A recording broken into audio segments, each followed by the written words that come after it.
Let's break down the Profiles tool using the Open Positions indicator on Bitcoin with a 7-day lookback. This tool reveals where the largest clusters of open contracts are sitting.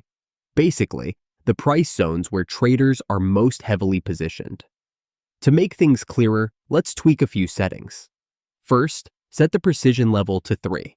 This gives a higher level of detail, making clusters easier to spot. Now, switch the view from horizontal to vertical. This format gives you a cleaner layout, especially when tracking price zones visually. Don't forget to add the BTC OHLC chart. It helps you compare price action directly with the open interest zones. Hit apply, and you're all set.